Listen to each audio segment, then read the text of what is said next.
Halo sahabat kebun, selamat pagi. Kembali lagi di channel Aktor Kebun, sebuah channel yang berisikan sebuah motivasi dan ilmu-ilmu yang berkaitan dengan cara teman-teman mengelola perkebunan kelapa sawit. Untuk teman-teman yang berada di perkebunan kelapa sawit, serta teman-teman adalah seorang yang dipercaya untuk memegang suatu perkebunan kelapa sawit atau suatu ladang kepribadi dalam perkebunan kelapa sawit, teman-teman bisa mengikuti channel ini karena di sini saya akan memberikan setiap video yaitu yang berhubungan dan berkaitan dengan cara teman-teman mengelola tenaga kerja dan cara teman-teman mengelola pemasukan dan pengeluaran dalam perkebunan kelapa sawit serta merawat dan mengelola ilmu-ilmunya akan saya sampaikan di video-video selanjutnya. Baik teman-teman yang belum subscribe, silahkan di subscribe di channel Aktor Kebun serta di like dan di share ke sosial media teman-teman supaya saya lebih semangat lagi menyampaikan apa yang harus saya sampaikan yang berkaitan dengan ilmu dan cara-cara serta tips untuk mengembangkan perusahaan atau kebun yang sedang teman-teman pegang saat ini. Teruntuk teman-teman sahabat kebun yang kebingungan untuk mencari bagaimana sih caranya kita untuk memaksimalkan tenaga kerja, untuk memaksimalkan kita dalam bekerja gitu loh, supaya kita itu bekerja nggak sia-sia gitu, kita bekerja ada hasilnya yang terlihat gitu. Jadi teman-teman kalau misalkan masih bingung untuk masalah itu, di sini saya akan membahas ada yang namanya PDCA di dalam perkebunan kelapa sawit. PDCA itu merupakan suatu singkatan dari Plan, Do, Check, dan Action. Saya akan membahas yang pertama teman-teman, yaitu plan. Plan itu merupakan suatu rencana ya, rencana teman-teman dalam menentukan besok itu panen di mana, besok itu tenaga panennya berapa yang saya pakai, besok itu saya harus punya buah berapa ton, saya harus punya pengeluaran berapa rupiah, itu sudah dibahas di dalam plan. Baik itu panen maupun rawat itu di dalam plan itu akan dibahas. Plan ini dibahas atau direncanakan, plan atau rencana ini yaitu 1 hari sebelum terjadinya perencanaan itu dipekerjakan.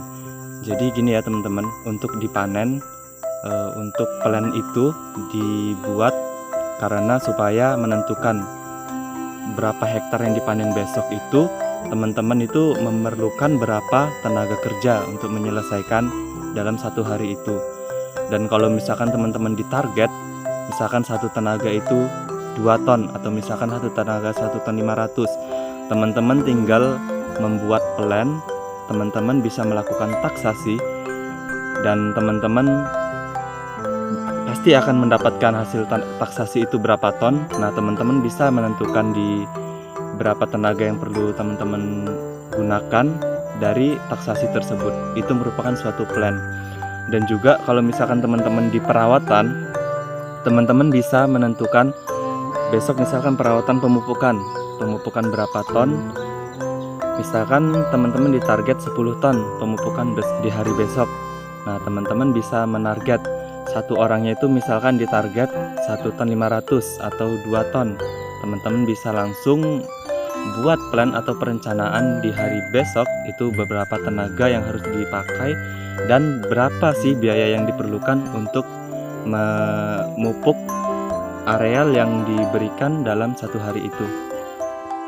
Bukan hanya panen dan pemupukan saja ya, tetapi seperti cemis, terbas, dongkel, itu semuanya harus ada plannya teman-teman ya, supaya teman-teman nggak kebingungan lagi harus mengerjakan yang mana, harus melakukan apa gitu loh. Jadi kerjanya itu kayak nggak sia-sia gitu loh, setiap hari terkontrol, setiap hari. Jadi teman-teman setelah melakukan plan ini atau perencanaan, setiap hari harus dibikin per tanggal ya, tanggal sekian plannya panen sekian, rawatnya sekian, rawatnya ini, tenaga kerja ini, pengeluarannya ini, rupiahnya ini gitu, supaya teman-teman punya pegangan gitu. Misalkan ada bos yang menanyakan, teman-teman nggak kebingungan. Itu ya untuk masalah plan.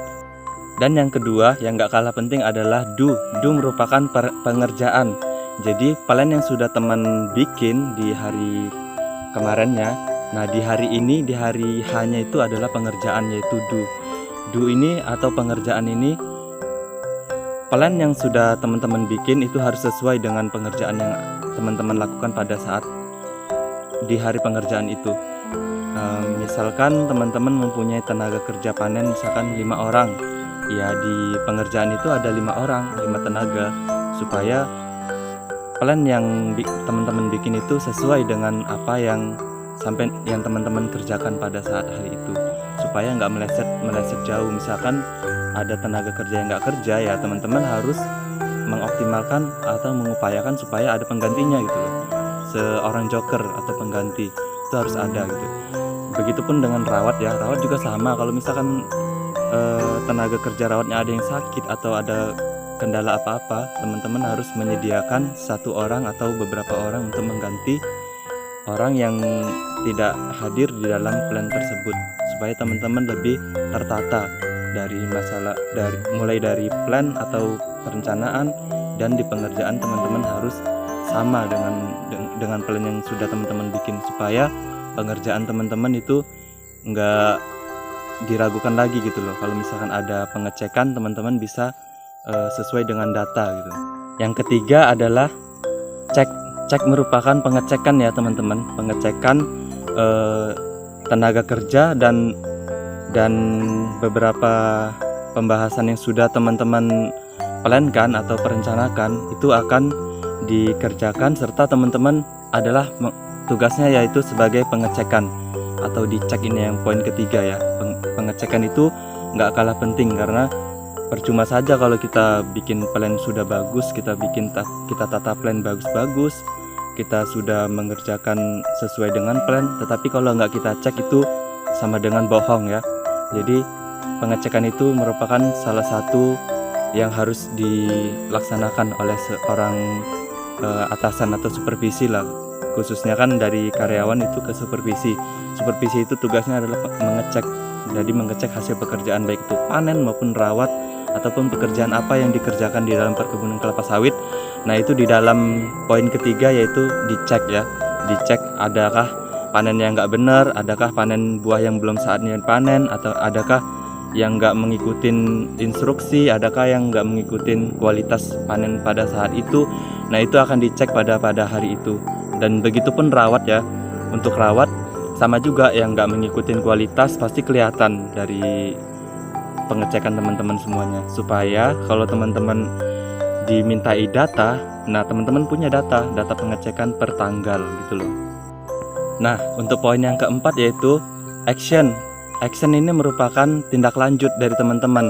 Dari yang pertama teman-teman sudah melakukan plan atau perencanaan, yang kedua teman-teman sudah melakukan pengerjaan sesuai dengan plan, yang ketiga teman-teman sudah melakukan pengecekan, dan yang keempat teman-teman harus lakukan yang terakhir adalah untuk melakukan action atau tindak lanjut dari yang tiga sudah teman-teman lakukan tadi.